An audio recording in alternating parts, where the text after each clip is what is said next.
Bonjour tout le monde, bienvenue sur la chaîne du Roi Troll.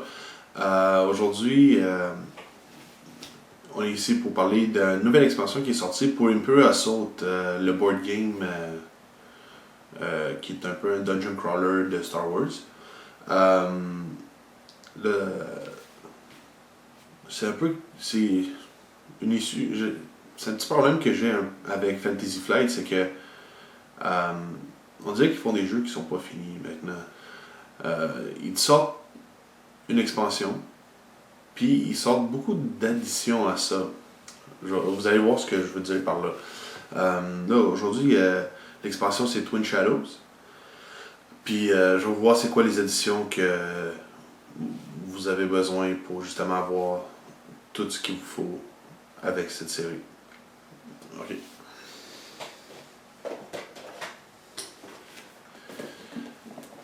Et voilà, ça c'est l'expansion d'Emperor Assault Twin Shadows. Juste là. Ceux qui connaissent Descent vont savoir un peu comment ça fonctionne.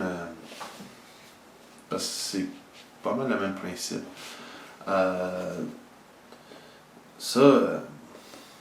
Vous avez pas beaucoup de trucs nouveaux. Genre, ça vous donne des tuiles.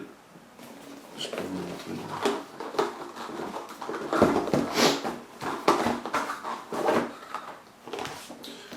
Vous avez nouveau book de campagne.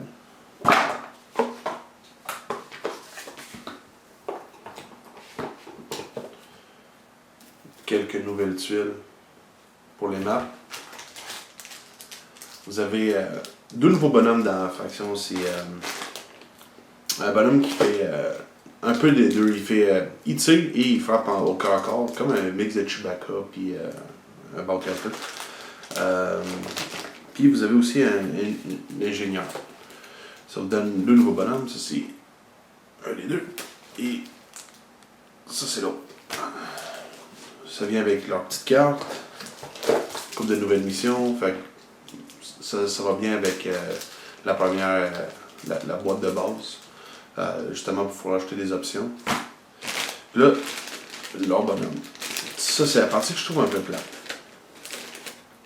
Là vous avez la petite fille, le gars avec le gros gun, et il reste quand même 8 autres bonhommes.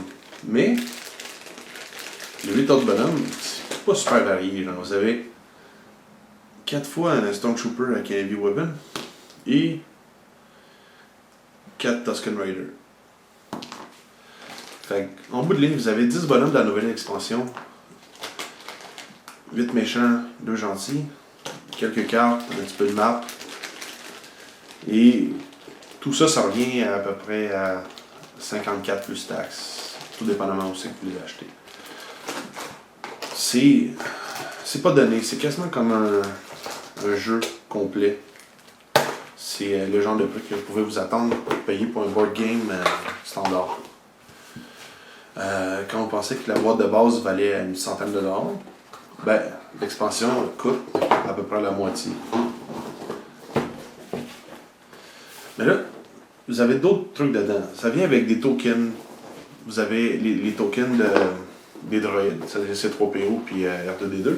Et aussi, vous avez un token de Boba Fett, comme sur l'image. C'est sûr que c'est pas le fun de jouer avec un petit token. C'est un POG. Mais là, ce qu'ils font maintenant, ils ont commencé ça avec Descent à partir de la deuxième édition, mais ils font ça beaucoup avec Imperial Assault maintenant, ça va être de même pour tout le temps, je pense. C'est qu'ils font des petites boîtes. Vous voyez? Là, tout ce que ça comprend, cette petite boîte-là, c'est les cartes pour jouer RDD2, c'est-à-dire quelques cartes additionnelles, et les 2 figurines, pour à peu près 23$. Et vous avez Kane Somos, un capitaine pour les troopers. Encore là, juste quelques cartes plus le bonhomme. Et Boba Fett avec ses cartes et le bonhomme. Tout ça pour 13$, les petites boîtes, puis 23$ pour la moyenne. Fait que quand vous allez vous procurer votre nouvelle expansion. Si vous voulez avoir tous les bonhommes physiques, ça va vous coûter dans les environs de 100 quelques dollars. Quand vous pensez que c'est juste une petite expansion qui vous donne juste 2 bonhommes plus 2 droïdes et 10 vilains, ça commence à coûter cher. Considérant que le premier core set, vous aviez quand même pas mal plus de stock que ça pour à peu près le même prix. C'est sûr que le premier set aussi, ce qui est arrivé, c'est qu'il y avait eu beaucoup d'expansions. Vous pouviez avoir la plupart des tokens qui venaient dans le jeu en figurine, ce qui faisait en sorte que ça montait à probablement en haut de 200$. C'est le fun d'avoir du nouveau stock comme ça, mais c'est sûr que quand vous voulez juste jouer, vous pouvez juste vous en tirer avec le core set, mais pour vraiment tout avoir, vous en sortez pas en bas de 100$ pour tout ça. Par contre, le jeu est quand même très le fun. C'est intéressant pour tous les fans de Star Wars. Et moi, je pense que ça vaut la peine pareil, si vous avez l'argent à dépenser. Mais sinon, les compteurs, ça ne ruine pas le jeu. Ça, c'est mon avis.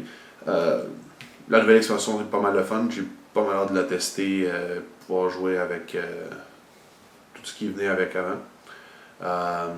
Puis si jamais de nouveaux trucs sortent, vous allez en être informé. Merci d'avoir regardé et à la prochaine.